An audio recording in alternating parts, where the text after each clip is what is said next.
Salut, c'est Jules pour vous faire parler du huitième livre de mon défi 30 jours 30 livres. Pour ce huitième livre, j'ai choisi de vous parler du livre Les créatifs culturels, l'émergence d'une nouvelle conscience, écrit par Ariane Vitalis. En deux mots, Ariane Vitalis a un master de lettres modernes et de sociologie, et elle est pas mal engagée dans les mouvances liées aux créatifs culturels, justement. Alors pour introduire le livre, je vais vous lire le quatrième de couverture simplement, et puis après je vous parlerai un petit peu de ce que je retire du livre et enfin, ce que moi j'y vois d'intéressant à partir du même découpage que celui que vous trouverez dans la description de la vidéo. Donc pour le quatrième de couverture, ça nous dit: alors que la société occidentale moderne arrive à bout de souffle, une véritable dynamique collective grandit dans la société civile. Partout dans le monde, des milliers d'individus ont pris la ferme décision de ne plus soutenir un modèle capitaliste, compétitif et patriarcal en déclin. Ils construisent leurs propres maisons passives, mangent bio et local, boycottent la grande distribution, expérimentent une démocratie participative, deviennent entrepreneurs sociaux, cultivent la terre, rejoignent des banques éthiques. Ils se questionnent sur le sens de leur vie et s'imprègnent de différentes formes de spiritualité. Ils voyagent, innovent, réinventent le lien social et inspirent un nouvel élan de liberté et d'émancipation au niveau collectif et individuel. Engagés et en quête de sens, les créatifs culturels sont les pionniers à l'échelle mondiale d'un véritable changement de civilisation. À travers une enquête de terrain et des références historiques et sociologiques majeures, Ariane Vitalis nous présente une vision globale et synthétique des grands enjeux planétaires de ces différents acteurs d'hier et d'aujourd'hui, en abordant des disciplines et thématiques extrêmement variées. Le XXIe siècle s'apprête à vivre des mutations sociétales, culturelles, environnementales et épistémologiques profondes et inédites. Voilà pour l'introduction, et puis tout de suite, du coup, je vais vous parler plus simplement des valeurs et du rapport au monde des créatifs culturels.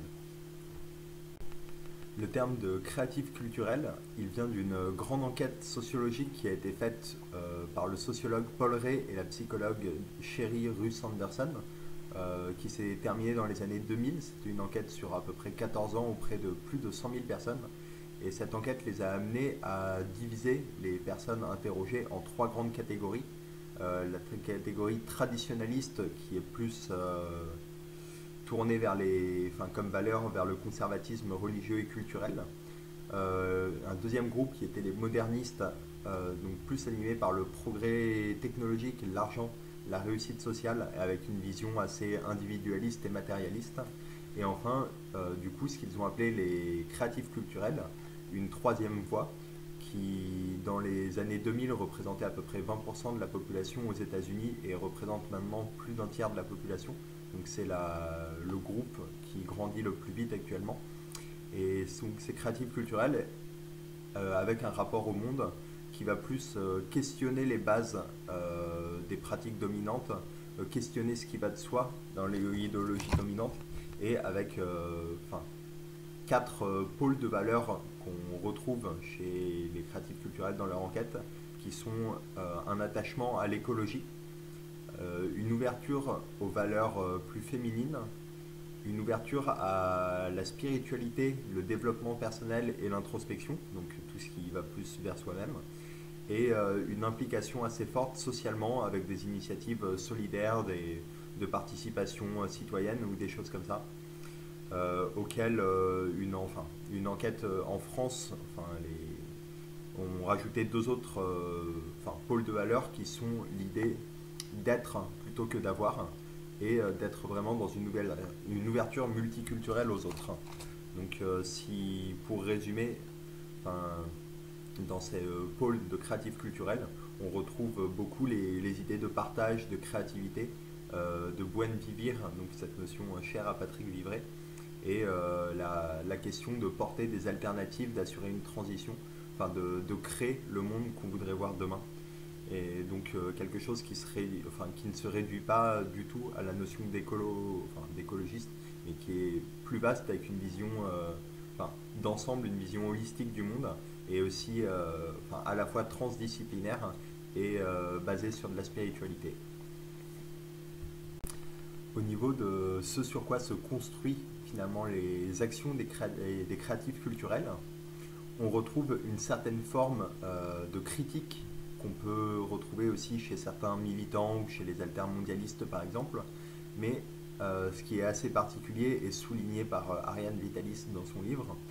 c'est que la révolution finalement portée par les créatifs culturels est plus une révolution tranquille, une révolution de non-coopération, une révolution constructive. L'idée, ce n'est pas tant de dénoncer ce qui va mal, que d'essayer de promouvoir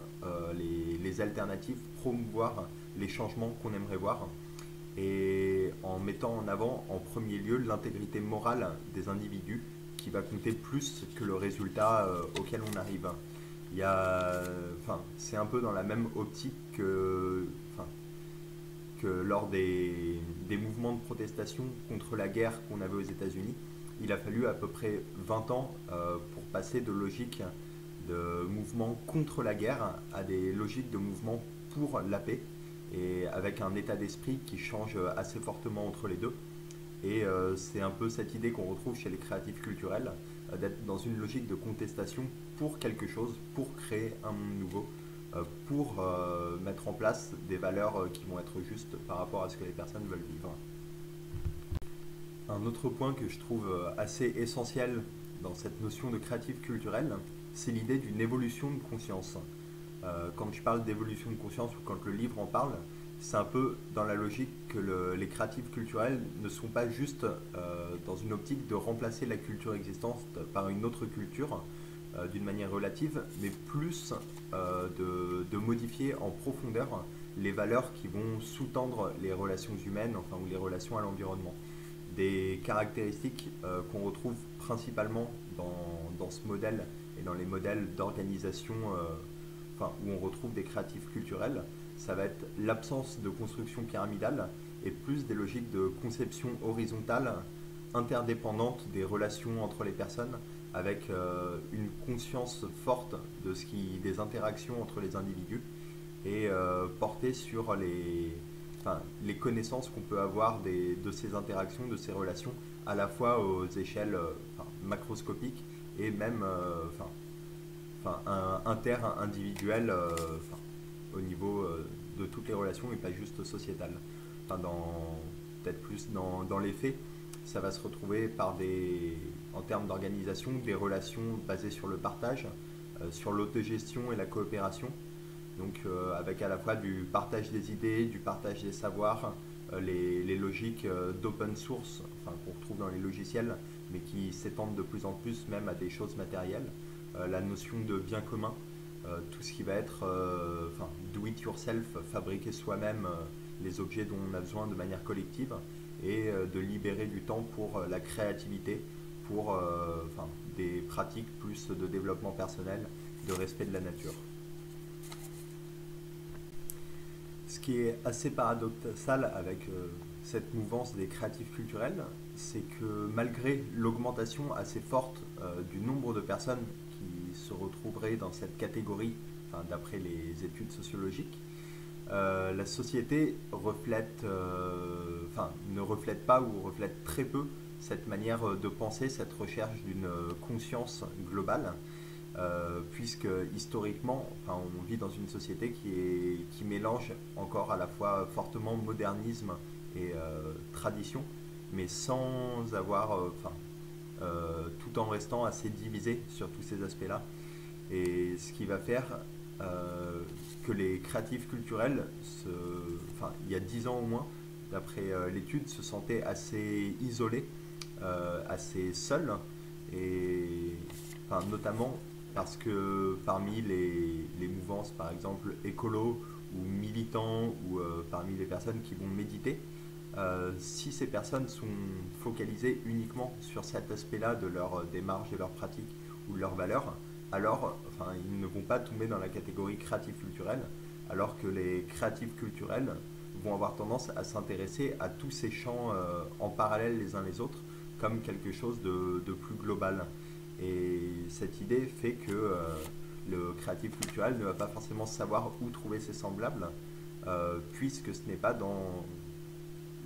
sur un thème particulier qu'il pourra retrouver des créatifs culturels. Par contre, visiblement aujourd'hui, notamment avec les groupes Facebook et les nouveaux médias, il est de plus en plus facile de trouver des rassemblements informels de personnes qui se revendiquent vraiment enfin qui se revendiquent ou non de cette mouvance, mais qui s'intéressent à un peu tous ces aspects de manière transdisciplinaire et parallèle. Un autre point qui me semble particulièrement intéressant de souligner au niveau du livre, c'est la dimension plus altruiste et liée à la spiritualité qu'on va retrouver chez les créatifs culturels. Parce qu'en termes de problèmes, on nous parle sans arrêt de la crise économique, de la crise écologique qu'on est en train de traverser. Donc la première qui touche plus à une crise de notre modèle de société, la seconde à notre rapport avec notre environnement. Et à ces deux crises, il y a l'idée qu'on peut facilement rajouter une troisième crise qui se relie aussi à ces deux autres, une crise spirituelle qui serait aussi une crise du sens finalement de nos vies, une crise intérieure. Et avec cet aspect intérieur, on peut voir que ce n'est pas juste une crise de quelque chose qui est à l'extérieur de nous, mais une crise d'ensemble finalement du monde dans lequel on vit, et qui est, au niveau spirituel, un mal-être, une absence de sens qui est assez flagrant quand on regarde le rapport de beaucoup de personnes à leur travail notamment, qui devient insupportable, où les burn-out se répandent, où les personnes ne trouvent plus de sens à leur travail. Et pour moi, c'est quelque chose d'assez important de relier cette dimension spirituelle, cette dimension personnelle au reste. Il y a deux phrases que j'ai notées dans le livre qui sont liées à ça aussi pour moi. Première, c'est une citation d'Hans Jonas qui a écrit Le principe responsabilité et qui dit agis de telle sorte que les effets de ton action soient compatibles avec la permanence d'une vie authentiquement humaine sur Terre. Donc il y a cet aspect d'agir à titre personnel pour pouvoir entretenir quelque chose de durable, à la fois pour les autres hommes, pour l'environnement, pour les générations futures à venir. Et quelque chose que je trouve assez important aussi dans une société où on a tendance à considérer le mot bisounours comme une insulte, ce rapport à la gentillesse, à l'altruisme. C'est une phrase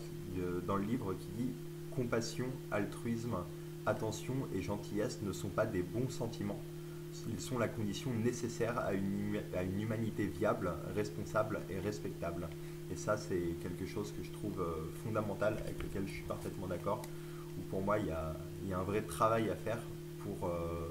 promouvoir la gentillesse, promouvoir l'altruisme, promouvoir la bonté